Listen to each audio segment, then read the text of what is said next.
Good day everyone, we are the group of legendaries and we're gonna talk about past 36 impairment of assets. So what does impairment means? First, let's start off with reviewing the word impaired first.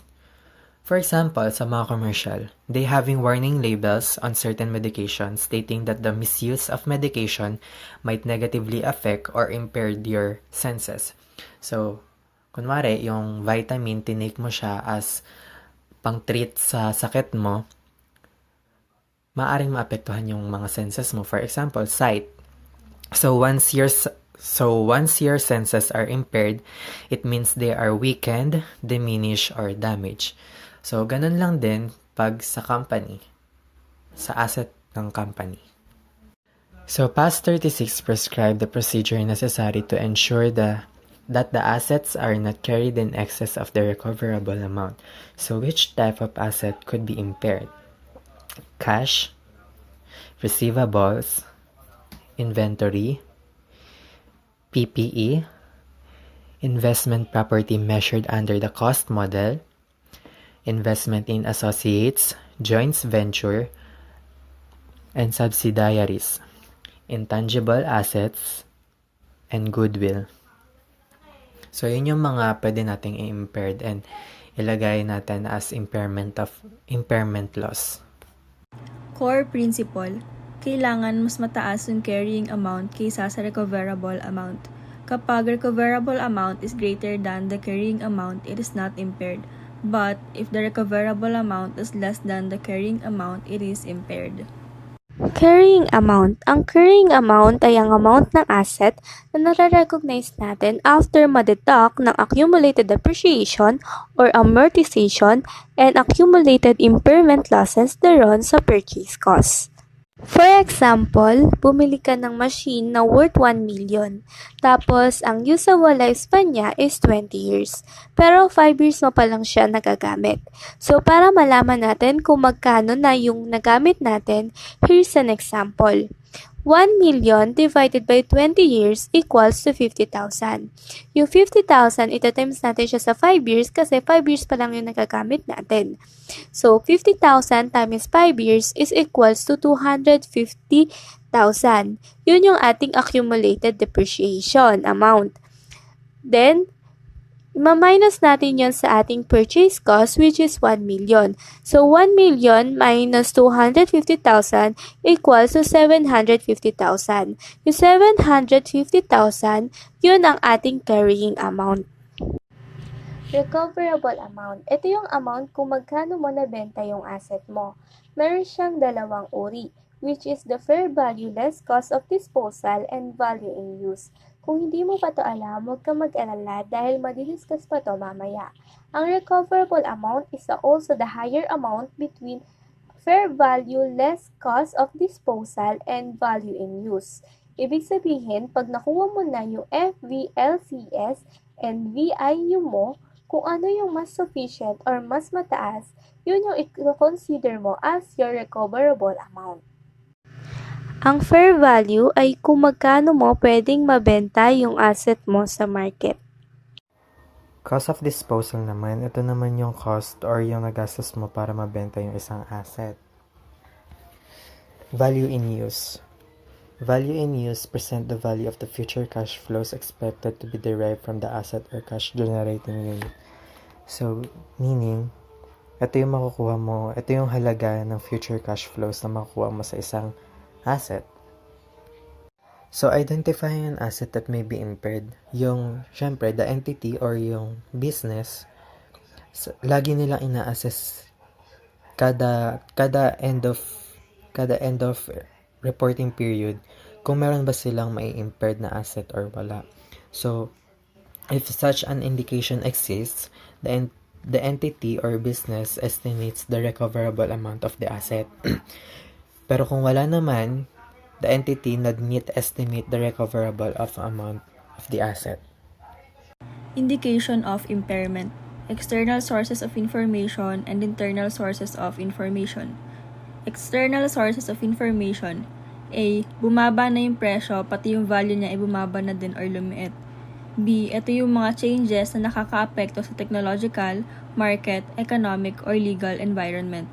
Halimbawa, yung inflation or interest rate. C. Pagtaas ng market interest rate na naaapektuhan yung discount rate na ginagamit in computing the asset's value in use and its recoverable amount. D. Yung carrying amount ay nag-exceed sa market capitalization. Yung market cap, yung company's worth on the market. Internal sources of information. E. May potential siya na maging impaired kapag na-damage yung asset mo. F. Changes na nakakaapekto sa recoverable amount. Halimbawa, dati nakapaglabas tayo ng 1 million ng maraming products pero ngayong taon 500,000 na lang. May potential siyang maging impaired. G. Ganon din dito pero ito naman sa economic performance. Halimbawa, ang expected amount na makukuha natin ngayong taon ay 1 million pero ang lumabas lang na nakuha natin is 500,000. May potential siya na maging impaired. So, yung intangible asset with indefinite use life, tsaka yung mga not yet available for use, pati na rin yung mga goodwill na in-acquire ng business, at yung mga asset na kailangan i-test for impairment at any time during the annual period provided it is performed at the same time every year, even if there is no indication for impairment. Measuring recoverable amount. It is the higher of an asset's fair value less cost of disposal and value in use. Example, bumili ka ng machine worth 7 million on January 1, 2016. Meron tong 7 years usable lifespan. Tapos on December 31, 2019, yung carrying amount mo is 4 million na lang. 7 million divided by 7 years equals 1 million. 1 million times 3 years equals 3 million. Yung 3 years, yun yung years kung ilang years mo lang nagamit yung machine na yun. So, yung 3 million, yun yung depreciation amount. 3 million minus 7 million is equals to 4 million. Yung 4 million, yun na yung carrying amount mo. Sabihin na natin na yung fair value natin is 2 million. 200,000 naman yung cost of disposal. 3,500,000 naman yung estimated value in use. Para ma-compute yung fair value less cost of disposal, ipagma-minus natin yung fair value and yung cost of disposal. 2 million minus 200,000 equals 1,800,000. Yun yung fair value less cost of disposal natin. Tapos yung value in use natin is yung 3,500,000. Pag-compare mo yung fair value less cost of disposal and value in use, kung sino mas mataas. Dahil mas mataas si value in use, yun ang magiging recoverable amount natin.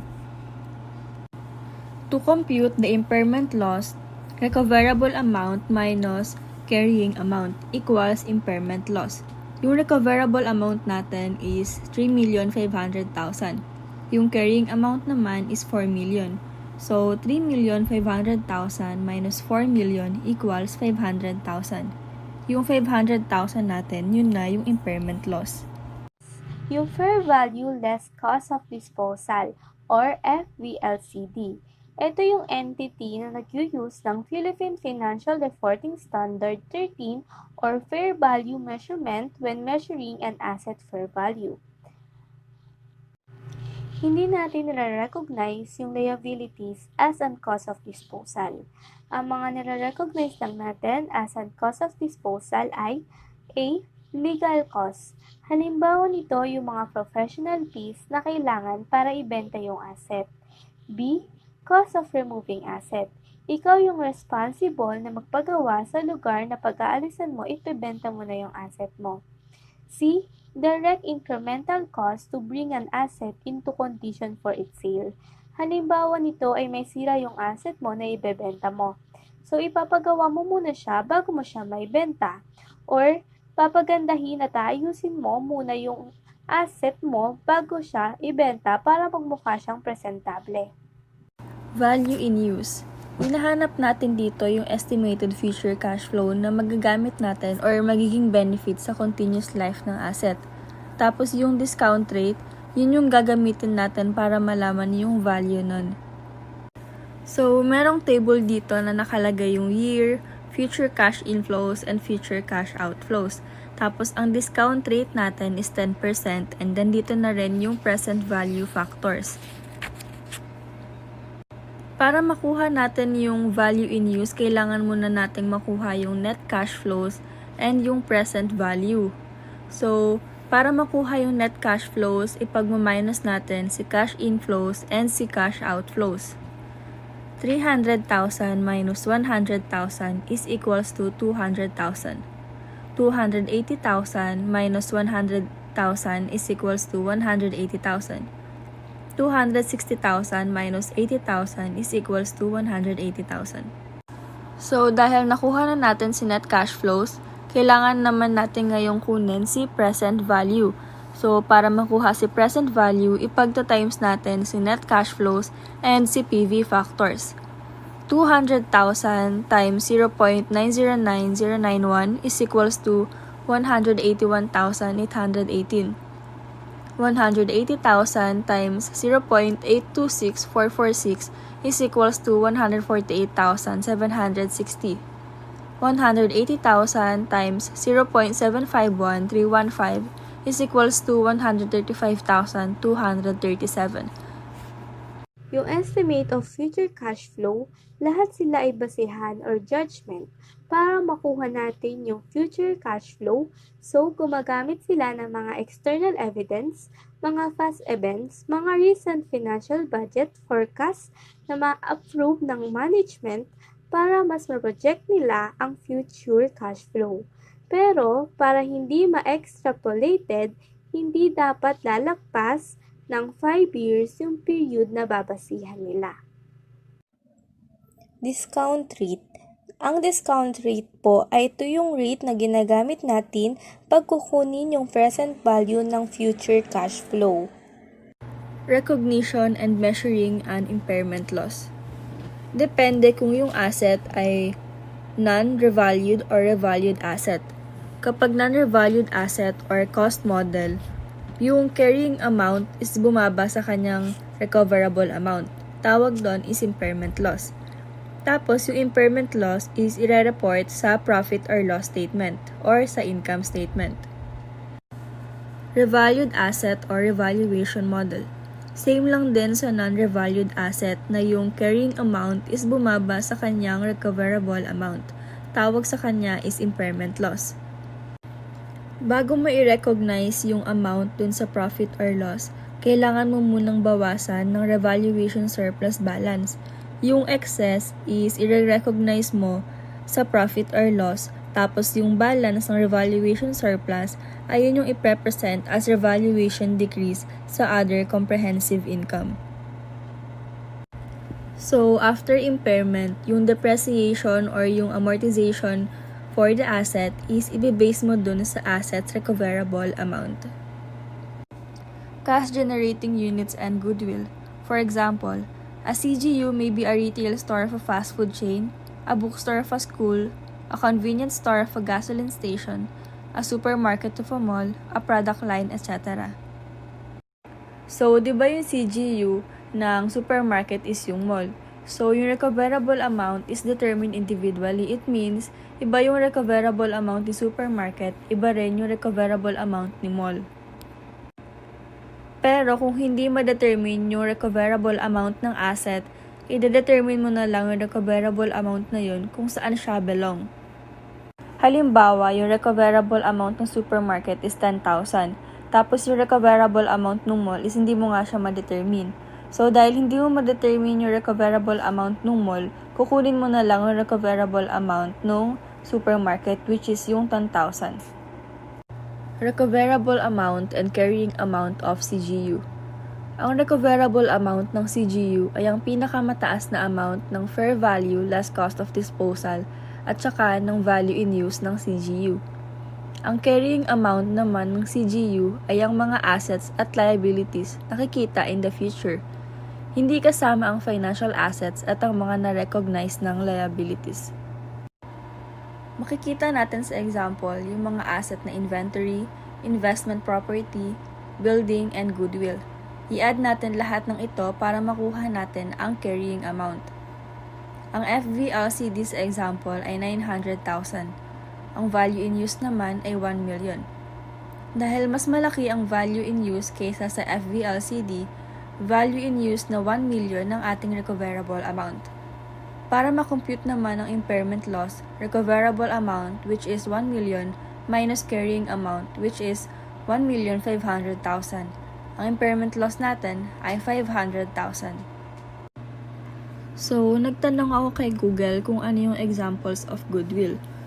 The value of a company's brand name, solid customer base, good customer relations, good employee relations, and any patents or proprietary technology represents some examples of goodwill. So, here's my other example of goodwill. Mayroong dalawang spa business, Hillrest Salon and Spa and Nails Haven. Yung total stockholders equity ng Hillrest Salon and Spa ay 1M. Pero dahil kilala na si Hillrest at maganda na image niya sa market, ang presyo ng benta niya kay Nails Haven ay 1.5M. Mas mataas sa value ng net assets niya. Kasi nga, may brand na siya or sikat na si Hillrest. Kaya 1.5M ang benta niya kay Nails Haven. So yung 500k, goodwill ang tawag doon. Impairment of CGU. Yung pagre-recognize ng impairment loss for CGU is depende kung without goodwill or with goodwill. CGU without goodwill, i-allocate na agad sa individual asset of the CGU on the basis of their carrying amount. And then, CGU with goodwill, i-allocate muna sa amount ng goodwill, tapos yung excess sa individual asset of the CGU on the basis of their carrying amount. Ang corporate asset or yung mga dependent asset, yung mga asset na hindi basta-basta makakapag-generate ng cash flow mag-isa. Need nila ng help ng other asset para makapag-generate.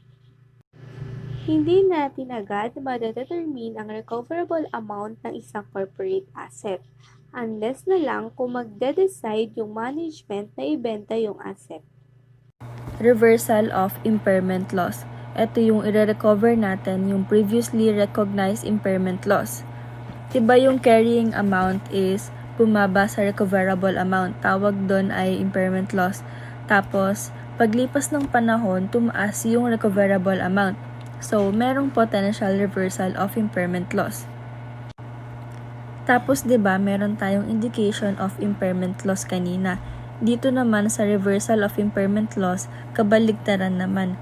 Halimbawa, yung indication of impairment loss kanina in external sources ay significant decline in the market value. Dito naman sa reversal of impairment loss, significant increase in assets market value. So, kabaligtaran lang.